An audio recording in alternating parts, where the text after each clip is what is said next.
ओम शांति। 20 फरवरी 2022 बाबा के अव्यक्त महावाक्य हैं। रिवाइज मुरली है 14 जनवरी 1990 की। मुरली का सार है, पुरुषार्थ की तीव्र गति में कमी के दो मुख्य कारण। बाबा समझाते, आज ब्राह्मणों के अनादि रचता बाप दादा विशेष अपनी डायरेक्ट समीप रचना, श्रेष्ठ रचना ब्राह्मण बच्चों को देख रहे हैं।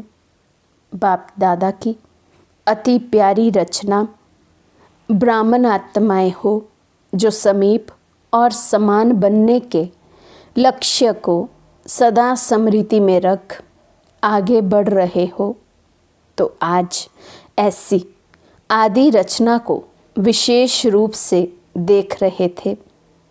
सर्व तीव्र पुरुषार्थी और पुरुषार्थी दोनों की गतिविधि को देख रहे थे।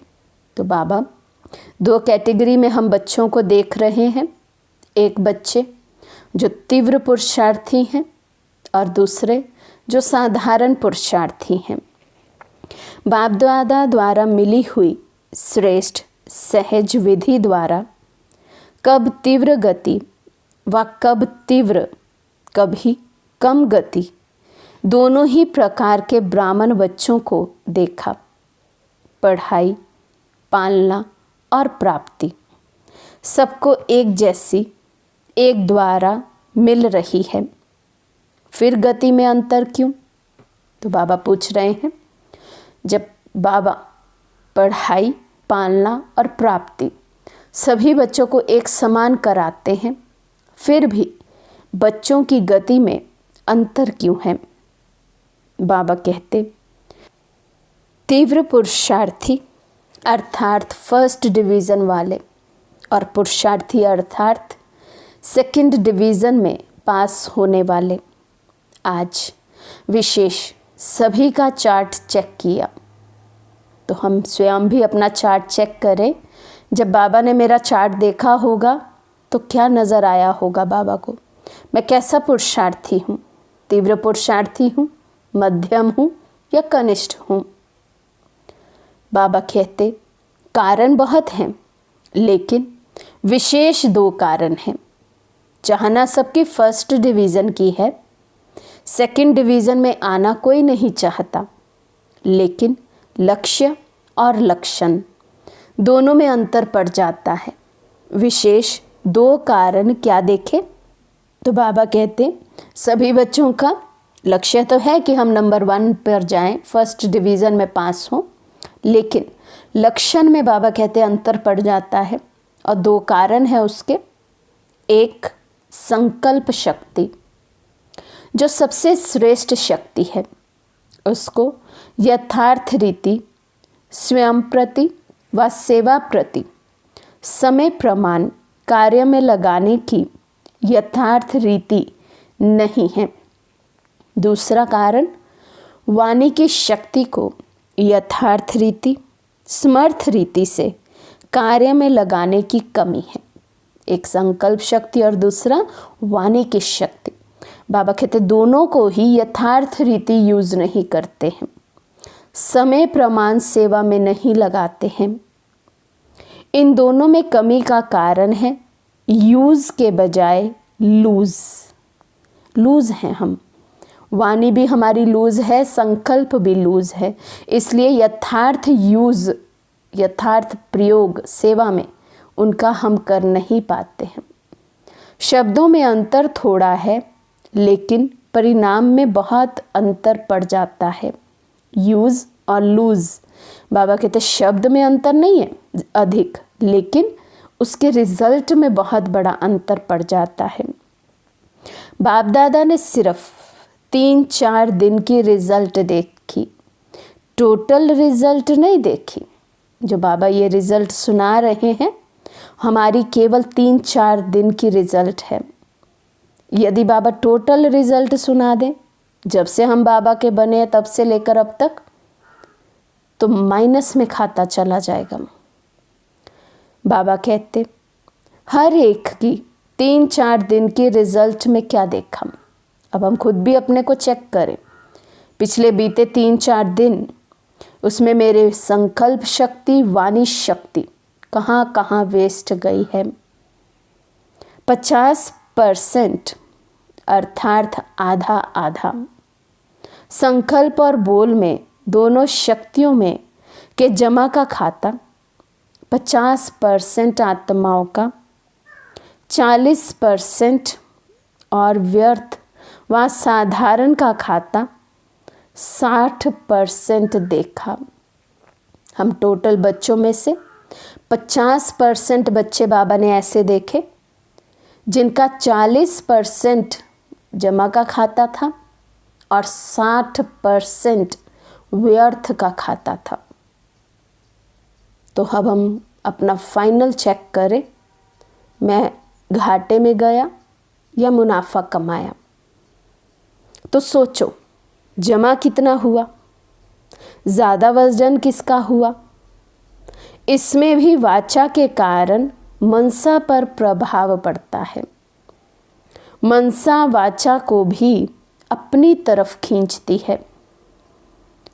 आज बाप दादा वाणी अर्थात बोल की तरफ विशेष अटेंशन दिला रहे हैं, क्योंकि बोल का संबंध अपने साथ भी है और सर्व के साथ भी है। और देखा क्या, मनसा द्वारा याद में रहना, उसके लिए फिर भी बीच बीच में प्रोग्राम रखते हैं, लेकिन बोल के लिए अलबेलापन ज़्यादा है। इसलिए बाप दादा इस पर विशेष अंडरलाइन करा रहे हैं। 2 वर्ष पहले बाप दादा ने विशेष पुरुषार्थ में सेवा में आगे बढ़ने वाले महारथी आत्माओं को और सभी को 3 बातें बोल के लिए कही थी। कम बोलो, धीरे बोलो और मधुर बोलो। व्यर्थ बोलने की निशानी है वे ज़्यादा बोलेगा। मजबूरी से समय प्रमाण, संगठन प्रमाण अपने को कंट्रोल करेगा, लेकिन अंदर ऐसा महसूस करेगा जैसे कोई ने शांति में चुप रहने के लिए बांधा है। बाबा कहते जो ज़्यादा बोलते हैं वो व्यर्थ बोलते हैं। व्यर्थ की निशानी ही है ज़्यादा बोलना। बाबा कहते ऐसे बच्चे समय प्रमाण देखेंगे, जब संगठन ऐसा है तो भल अपने आप को कंट्रोल कर लेंगे, लेकिन उनको अंदर में ऐसा महसूस होगा जैसे किसी ने बांध दिया है, बंदी बना दिया है। ऐसा महसूस करेंगे जैसे ज़बरदस्ती कोई साइलेंस में उनको बिठा रहा है। इतना उनको बोलने की आदत होगी कि उनको साइलेंस अच्छा नहीं लगता है। व्यर्थ बोल बड़े ते बड़ा नुकसान क्या करता है। एक तो शारीरिक एनर्जी समाप्त होती क्योंकि खर्च होता है, और दूसरा समय व्यर्थ जाता है। व्यर्थ बोलने वाले की आदत क्या होगी, छोटी सी बात को बहुत लंबा चौड़ा करेगा और बात करने का तरीका कथा मुआफिक होगा। छोटी सी बात को भी वो इतना लंबा खींच तान कर पूरा सिद्ध करेगा जैसे कोई कथा सुना रहा हो, लंबी चौड़ी कथा। बाबा ये निशानियाँ बता रहे हैं, हम चेक करें अपने आप को। हम में भी ये आदत तो नहीं, ये संस्कार तो नहीं अधिक बोलने का, हर छोटी सी छोटी बात को भी लंबा चौड़ा करके बताने का। तो बाबा कहते जैसे रामायण महाभारत की कथा इंटरेस्ट से सुनाते हैं ना, खुद भी रुचि से बोलेगा, दूसरे की भी रुचि पैदा कर लेगा, लेकिन रिजल्ट क्या होती। रामायण महाभारत की रिजल्ट क्या है। राम वनवास गया, कौरवों और पांडवों की युद्ध हुई। कहानी जैसा दिखाते हैं, सार कुछ भी नहीं, लेकिन साज बहुत रमणीक होता है। इसको कहते हैं कथा। उसमें सच्चाई कुछ नहीं है, सार कुछ नहीं है, विस्तार इतना है और इतनी रोचक तरीके से वो प्रस्तुत की जाती है कि सुनने वाले का भी इंटरेस्ट बन जाता है। तो बाबा कहते जो व्यर्थ बोलते हैं उनमें ये कला होती है कि वो ऐसे अपनी बात को प्रस्तुत करते हैं कि व्यर्थ को भी सुनने का इंटरेस्ट पैदा हो जाए दूसरों में। तो कितनी अपनी हमें संभाल करनी है। बाबा कहते व्यर्थ बोलने वाले माया के प्रभाव के कारण वे कमज़ोर आत्मा हैं। उन्हों को सुनने और सुनाने के साथी बहुत जल्दी बनते हैं। ऐसी आत्मा एकांत प्रिय हो नहीं सकती। साइलेंस अच्छा नहीं लगेगा, एकांत अच्छा नहीं लगेगा। ऐसी आत्मा कहेगी नहीं, हम अकेले नहीं रह सकते, कोई ना कोई तो चाहिए हमें, सुनने के लिए, सुनाने के लिए कुछ तो चाहिए ही चाहिए। इसलिए वे साथी बनाने में बहुत होशियार होगा। बाहर से कभी कभी ऐसे दिखाई देता है कि इन्हों का संगठन पावरफुल और ज़्यादा लगता है, लेकिन एक बात सदा के लिए याद रखो कि माया के जाने का अंतिम चरण है। इसलिए विदाई लेते लेते भी अपना तीर लगाती रहती है। इसलिए कभी कभी कहाँ कहाँ माया का प्रभाव अपना काम कर लेता है। बाबा कहते हैं ऐसी जो व्यर्थ वाली आत्मा होगी वो संगठन बड़ी जल्दी बना लेगी, क्योंकि सुनाने का तरीका ऐसा ना दूसरे को फट से प्रभावित कर देती है, दूसरे को भी माया के घेरे में ले आती है। खुद तो है ही वो माया के घेरे में, तभी तो व्यर्थ कर रही है, और दूसरे को भी माया के घेरे में ले आती है। तो बाबा कहते इसलिए सदा याद रखना माया अंतिम चरण पर है, और अंत में जाते जाते भी वो अपना लास्ट दाव भी लगा देती है कि कहीं तो ये फंस जाएं। इसलिए बाबा कहते वे आराम से जाने वाली नहीं है। लास्ट घड़ी तक डायरेक्ट नहीं तो इनडायरेक्ट, कड़वा रूप नहीं तो बहुत मीठा रूप, और नया नया रूप धारण कर ब्राह्मणों की ट्रायल करती रहती है। फिर भोले भाले ब्राह्मण क्या कहते, ये तो बाप दादा ने सुनाया ही नहीं था कि इस रूप में भी माया आती है। बाबा कहते फिर ब्राह्मण बच्चे भी क्या करते, उसका इल्ज़ाम भी बाबा पर लगाते, बाबा आपने तो बताया ही नहीं था, माया ऐसे रूप से भी आएगी, ऐसे भी हमें व्यर्थ के चक्कर में फंसा देगी। अलबेलेपन के कारण अपने को चेक भी नहीं करते और सोचते कि बाप दादा तो कहते हैं कि माया आएगी ही। कितने चतुर सुजान बच्चे हैं। बाबा कहते अपनी चेकिंग नहीं करते, लेकिन जब हार खा लेते हैं तो कहते हाँ बाबा ने तो कहा ही था ना, माया तो आती ही रहेगी, लास्ट तक आएगी।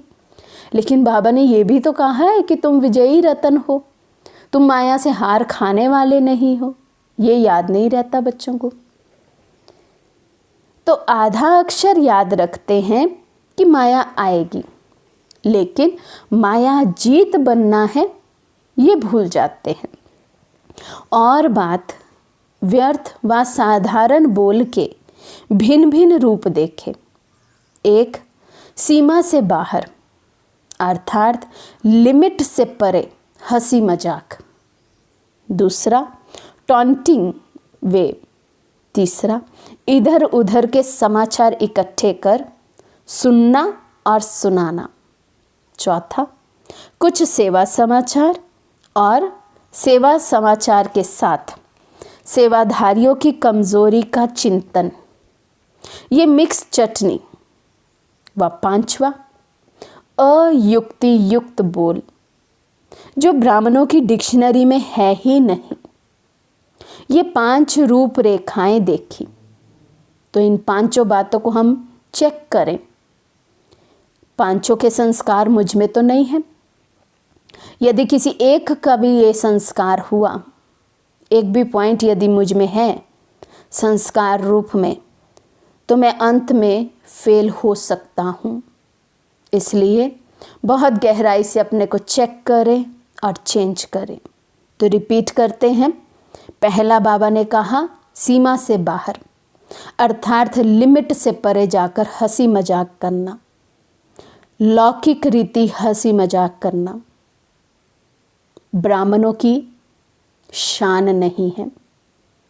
लौकिक शब्दावली यूज़ करके, आम दुनियावी भाषा यूज़ करके हंसी मजाक करना, ज़ोर ज़ोर से ठठाके लगाकर हंसना, ये ब्राह्मणों की लिमिट से, श्रीमत से बाहर है। ये चेक करें, हम में तो नहीं। दूसरा, टॉन्टिंग वे, कमेंट करना, टॉन्ट करना दूसरों को।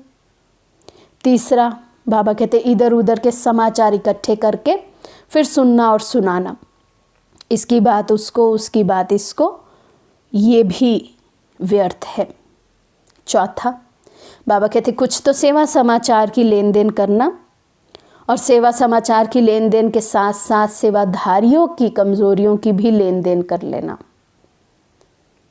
शुरुआत होती है सेवा समाचार से, अंत होता है व्यर्थ पर, तो चेक करें ऐसा तो नहीं है। फिर बाबा ने कहा पांचवा है अयुक्ति युक्त बोल, जो ब्राह्मणों की डिक्शनरी में नहीं है। जिन शब्दों को ब्राह्मण बोल नहीं सकते हैं, वो देवताई शब्द नहीं हो, रॉयल शब्द नहीं हो, युक्ति युक्त शब्द नहीं हो, ज्ञान युक्त शब्द नहीं हो, वो सब शब्द व्यर्थ हैं। तो पांचों ही रूपरेखा बाबा ने देखी। इन पांचों को ही बाप दादा व्यर्थ बोल में गिनती करते हैं। ऐसा नहीं समझो हंसी मजाक अच्छी चीज़ है। हंसी मजाक अच्छा वे है जिसमें रूहानियत हो, और जिससे हंसी मजाक करते हो उस आत्मा को फ़ायदा हुआ, टाइम पास हुआ या टाइम वेस्ट गया। हंसी मजाक भी मर्यादित, श्रीमत प्रमाण। हंसी मजाक भी ऐसा हो जो किसी का फ़ायदा करे, किसी को बाबा के समीप ले आए, किसी की कमी कमज़ोरी को ख़त्म कर दे। ऐसे हंसी मजाक का अलाउड है, बाकी और किसी भी तरह का हंसी मजाक अलाउड नहीं है। रमणीकता का गुण अच्छा माना जाता है, लेकिन व्यक्ति, समय, संगठन, स्थान, वायुमंडल के प्रमाण रमणीकता अच्छी लगती है। बैलेंस होना चाहिए गंभीरता और रमणीकता का, लेकिन हर एक चीज़ को भी देखना, व्यक्ति को, समय को, सिचुएशन को, हर एक चीज़ को देखकर हम रमणीकता का गुण दिखाएं। अगर इन सब बातों में से एक बात भी ठीक नहीं तो रमणीकता भी व्यर्थ की लाइन में गिनी जाएगी। यदि व्यक्ति, समय, संगठन, स्थान, वायुमंडल इसके प्रमाण रमणीकता नहीं है तो भी बाबा कहते वो व्यर्थ में गिना जाएगा। और सर्टिफिकेट क्या मिलेगा कि हंसाते बहुत अच्छा हैं लेकिन बोलते बहुत हैं, तो मिक्स चटनी हो गई ना। तो समय की सीमा रखो, इसको कहा जाता है मर्यादा पुरुषोत्तम। इतना पुरुषोत्तम मर्यादाओं में कि हंसी मजाक भी मर्यादित हो। कहते हैं मेरा स्वभाव ही ऐसा है। बाबा पूछते ये कौन सा स्वभाव है? बाप दादा वाला स्वभाव है? कई बोलते ना हमारा नेचर ही ऐसा है, हम बहुत हंसी मजाक करते हैं, बहुत बोलते हैं, ज़ोर ज़ोर से बोलते हैं। तो बाबा कहते अपने स्वभाव को भी मैच करो, क्या बाप दादा जैसा स्वभाव है? तो इसको भी मर्यादा पुरुषोत्तम नहीं कहेंगे, साधारण पुरुष कहेंगे। बोल सदैव ऐसे हो जो सुनने वाले चातक हो कि ये कुछ बोले और हम सुने। इसको कहा जाता है अनमोल महावाक्य। महावाक्य ज़्यादा नहीं होते, जब चाहे तब बोलता रहे, इसको महावाक्य नहीं कहेंगे। जो सतगुरु के बच्चे मास्टर सतगुरु के महावाक्य होते हैं वाक्य नहीं। व्यर्थ बोलने वाला अपनी बुद्धि में व्यर्थ बातें, व्यर्थ समाचार, चारों ओर का कूड़ा किचड़ा ज़रूर इकट्ठा करेगा, क्योंकि उनको कथा का रमणीक रूप देना पड़ेगा ना। तो अधिक से अधिक व्यर्थ का मटेरियल बुद्धि में इकट्ठा करेगा, तब तो रमणीकता आएगी उसकी बोलने में। तो बाबा कहते हैं इसलिए वो व्यर्थ बहुत इकट्ठा करेगा, उसकी बुद्धि व्यर्थ में रहेगी तो योग लगेगा कहाँ, उसको साइलेंस अच्छा लगेगा कहाँ। उसको तो योग में फिर कुछ ना कुछ आधार चाहिए होगा, क्योंकि उसको आदत है वाणी की, वाणी से परे रहने की तो आदत ही नहीं है, इसलिए उसको साइलेंस अच्छा ही नहीं लगता। योग में भी साइलेंस अच्छा नहीं लगेगा, क्योंकि यथार्थ योग तो उसका लगेगा ही नहीं, क्योंकि बुद्धि में व्यर्थ है। और योग के समय व्यर्थ की चेकिंग होगी, तो वो चेकिंग तो करनी नहीं चाहती वो आत्मा, तो इसलिए उसको योग में भी आधार चाहिए, कुछ ना कुछ आवाज़ चाहिए होगा, तो योग भी उसको लगेगा कि मेरा योग लगा है। जैसे शास्त्रवादियों की बुद्धि है ना, इसलिए जिस समय और जिस स्थान पर जो बोल आवश्यक है, युक्ति युक्त है, स्वयं के और दूसरी आत्माओं के लाभ लायक है, वही बोल बोलो। बोल के ऊपर अटेंशन कम है, इसलिए इस पर डबल अंडरलाइन करो। तो बाबा हमारी रिजल्ट निकाल रहे हैं। हम ब्राह्मण बच्चों का अभी भी अपने बोल पर कंट्रोल नहीं है, इसलिए बाबा कहते इसको अंडरलाइन करो, डबल अंडरलाइन करो कि अब मुझे अपने बोल पर बहुत अटेंशन देना है, कम बोलना है, धीरे बोलना है, मीठा बोलना है। विशेष इस वर्ष बोल के ऊपर अटेंशन रखो, चेक करो बोल द्वारा एनर्जी और समय कितना जमा किया और कितना व्यर्थ गया। जब इसको चेक करेंगे तो स्वतः ही अंतर्मुखता के रस को अनुभव कर सकेंगे। अंतर्मुखता का रस और बोल चाल का रस, इसमें रात दिन का अंतर है। अंतर्मुखी सदा भ्रिकुटी की कुटिया में तपस्वी मूर्त का अनुभव करता है। समझा? समझना अर्थार्थ बनना। बाबा हर अव्यक्त मुरली में पूछते हैं समझा? आज बाबा स्पष्ट कर रहे हैं समझा। जो बच्चे कहते हैं जी बाबा समझे, तो बाबा कहते समझने का अर्थ है जो बाबा ने कहा फिर वो बन जाना। जब कोई बात समझ में आ जाती है तो वे करेगा ज़रूर, समझेगा ज़रूर। टीचर्स तो है ही समझदार, तब तो भाग्य मिला है ना, निमित्त बनने का भाग्य। इसका महत्व अभी कभी कभी साधारण लगता है, लेकिन ये भाग्य समय पर अति श्रेष्ठ अनुभव करेंगे। किसने निमित्त बनाया, किसने मुझ आत्मा को इस योग्य चुना, ये स्मृति ही स्वतः श्रेष्ठ बना देती है। बनाने वाला कौन? अगर इस स्मृति में रहो तो बहुत सहज निरंतर योगी बन जाएंगे। सदा दिल में बनाने वाले बाप के गुणों के गीत गाते रहो तो निरंतर योगी हो जाएंगे। ये कम बात नहीं है। सारे विश्व की कोटों की कोट अर्थात करोड़ों आत्माओं में से कितनी निमित्त टीचर्स बनी हैं। ब्राह्मण परिवार में भी टीचर्स कितनी हैं, तो कोई में कोई हो गई ना। टीचर अर्थात सदा भगवान और भाग्य के गीत गाती रहे। बाप दादा को टीचर्स पर नाज होता है, लेकिन राज युक्त टीचर पर नाज होता है। अच्छा, प्रवृत्ति वाले भी मज़े में रहते हैं ना, मूंझने वाले हो या मज़े में रहने वाले हो।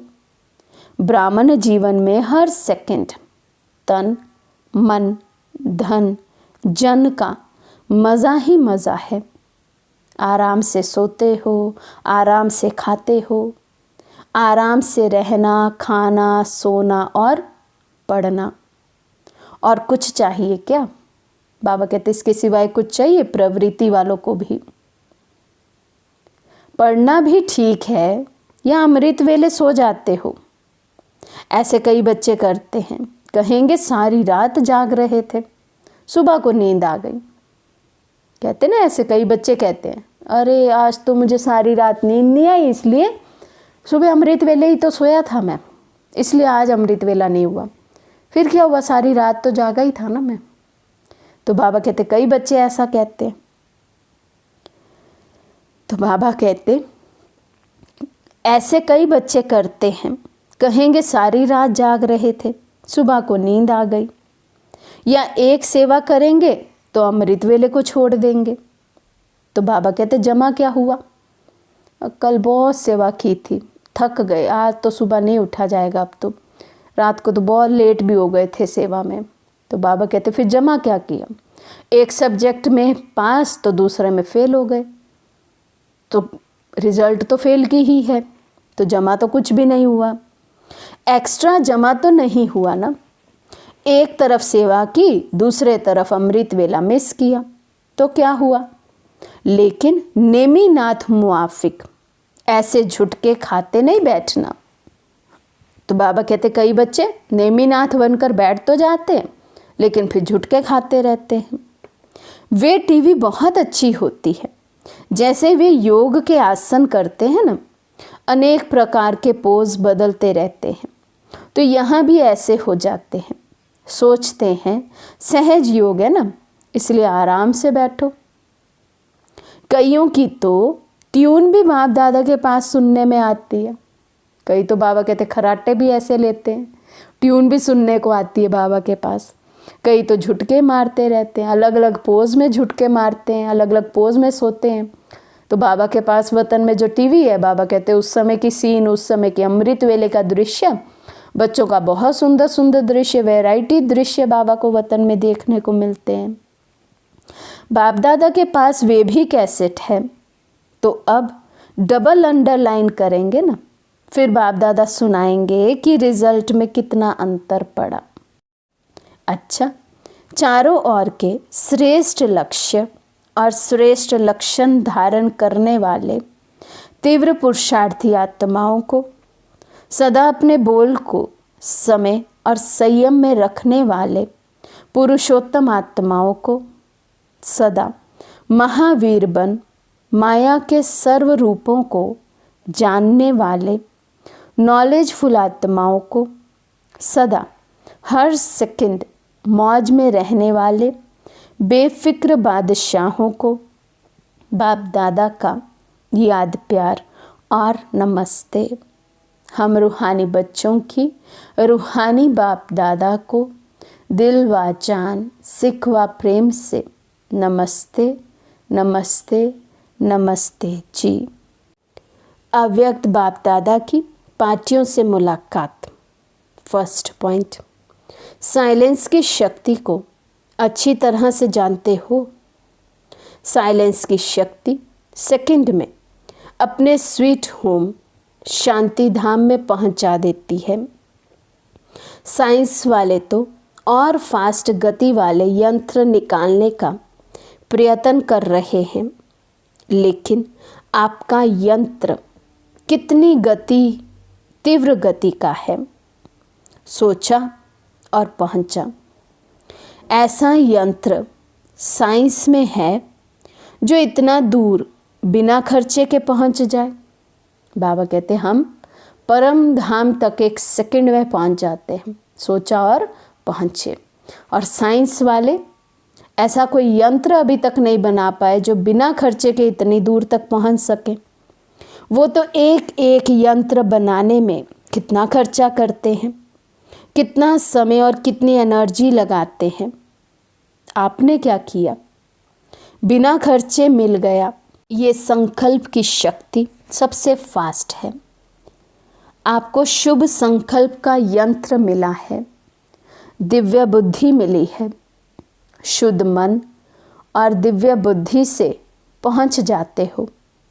जब चाहे तब लौट आओ, जब चाहो तब चले जाओ। साइंस वालों को तो मौसम भी देखनी पड़ती है, आपको तो ये भी नहीं देखना पड़ता कि आज बादल है, नहीं जा सकेंगे। आजकल देखो, बादल तो क्या, थोड़ी सी फॉगी भी होती है तो भी प्लेन नहीं उड़ सकता, और आपका विमान एवर रेडी है। या कभी फॉगी आती है, एवर रेडी है? बाबा पूछ रहे हैं। मन बुद्धि का जो ये विमान है, बाबा कहते हैं हमारा एवर रेडी विमान है, या इसमें भी कभी व्यर्थ की फॉगी आ जाती है तो हम उड़ नहीं पाते, भारीपन हो जाएगा, हम उड़ नहीं पाएंगे। सेकंड में जा सकते हैं, ऐसी तीव्र गति है, माया कभी रुकावट तो नहीं डालती है।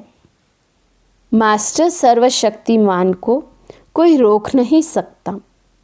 जहाँ सर्वशक्तियाँ हैं वहाँ कौन रोकेगा? कोई भी शक्ति की कमी होती है तो समय पर धोखा मिल सकता है। मानो सहन शक्ति आप में है, लेकिन निर्णय करने की शक्ति कमज़ोर है। तो जब ऐसी कोई परिस्थिति आएगी जिसमें निर्णय करना हो, उस समय नुकसान हो जाएगा। होती एक घड़ी ही निर्णय करने की है, हाँ या ना, लेकिन उसका परिणाम कितना बड़ा होता है। तो सब शक्तियाँ अपने पास चेक करो। ऐसे नहीं ठीक है, चल रहे हैं, योग तो लगा रहे हैं, लेकिन योग से जो प्राप्तियां हैं वे सब हैं, या थोड़े में खुश हो गए कि बाप तो अपना हो गया। बाबा कहते ये भी चेक करो, सिर्फ योग कर रहे हैं इससे खुश नहीं हो, लेकिन योग से जो सर्व प्राप्तियां मुझे होनी चाहिए वो हो रही हैं। बाप तो अपना है, लेकिन प्रॉपर्टी भी अपनी है ना। या सिर्फ बाप को पा लिया वो भी ठीक है, वर्षा मिला ही नहीं, बाप अपना हो गया, बस वो भी ठीक है। बाबा कहते ऐसे थोड़े में खुश होना नहीं है। वर्षे के मालिक बनना है ना। बाप की प्रॉपर्टी है सर्वशक्तियाँ, इसलिए बाप की महिमा ही है सर्वशक्तिवान ऑलमाइटी अथॉरिटी। सर्वशक्तियों का स्टॉक जमा है, या इतना ही है कमाया और खाया, बस। बाबा कहते क्या रिजल्ट समझते हैं अपने? सर्वशक्तियों का स्टॉक जमा है, या बस अपने लायक ही है, बस खाया, कमाया और खाया। बाप दादा ने सुनाया है कि आगे चलकर आप मास्टर सर्वशक्तिवान के पास सब भिखारी बनकर आएंगे। पैसे या अनाज के भिखारी नहीं, लेकिन शक्तियों के भिखारी आएंगे। तो जब स्टॉक जमा होगा तब तो देंगे ना। दान वही दे सकता जिसके पास अपने से ज़्यादा है। अगर अपने जितना ही होगा तो दान क्या करेंगे? तो इतना जमा करो। संगम पर और काम ही क्या है? जमा करने का ही तो काम मिला है ना। बाबा कहते जमा ही करने का, ये समय भी संगम युग ही है, इसी में चांस मिला है। जो चाहे जितना चाहे जमा कर सकता है। सारे कल्प में और कोई युग नहीं है जिसमें जमा कर सको। फिर तो खर्च करना पड़ेगा, जमा नहीं कर सकेंगे। तो जमा के समय अगर जमा नहीं किया तो अंत में क्या कहना पड़ेगा? अब नहीं तो कब नहीं। फिर टू लेट का बोर्ड लग जाएगा। अभी तो लेट का बोर्ड है, टू लेट का नहीं। ये 90 की मुरली है। 90 में बाबा लेट का बोर्ड लगा चुके हैं। अब तो टू लेट का भी लग चुका है।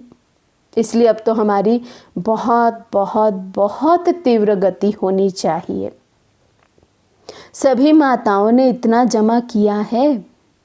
बाबा पूछ रहे माताओं को, इतना जमा किया है कि भिखारी आत्माएं जब आएंगी तो उनको दे सकें। शिव शक्तियां हो या घर की माताएं हो, क्या सोचते हैं? अभी तक लौकिक बंधनों में फंसी हुई हैं, लोक लाज रिश्तेदारी निभाने में लगी हुई हैं, या अलौकिक बन गई हैं, शिव शक्ति बन गई हैं? अपने को चेक करो। शिव शक्ति कहने से शक्तियाँ याद आती हैं। किन माताओं को बाप ने शिव शक्ति बना दिया है? अगर कोई शक्ल आकर देखे तो क्या कहेंगे? ऐसी शक्तियाँ होती हैं क्या?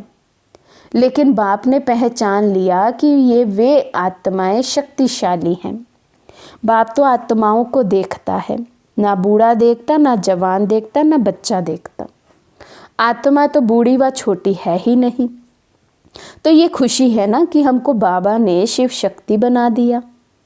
दुनिया में कितनी पढ़ी लिखी माताएं हैं, लेकिन बाप को गांव वाले ही पसंद हैं। क्यों पसंद है?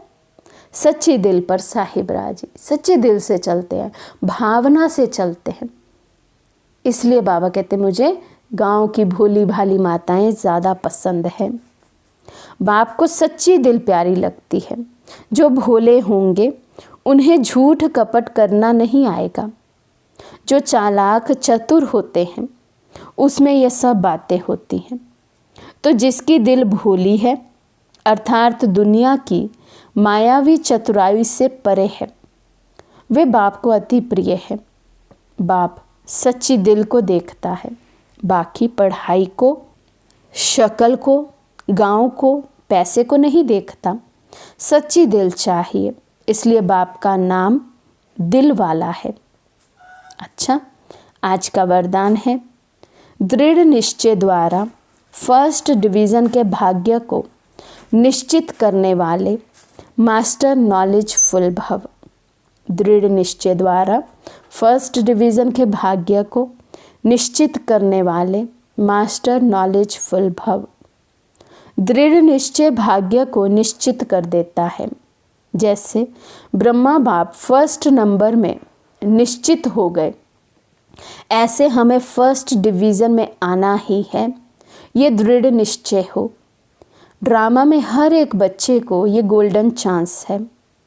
सिर्फ अभ्यास पर अटेंशन हो तो नंबर आगे ले सकते हैं। इसलिए मास्टर नॉलेजफुल बन हर कर्म करते चलो। साथ के अनुभव को बढ़ाओ तो सब सहज हो जाएगा। जिसके साथ स्वयं सर्वशक्तिमान बाप है, उसके आगे माया पेपर टाइगर है। स्लोगन है, स्वयं को हीरो पाठधारी समझ, बेहद नाटक में हीरो पाठ बजाते रहो। स्वयं को हीरो पाठधारी समझ, बेहद नाटक में हीरो पाठ बजाते रहो। अच्छा, ओम शांति।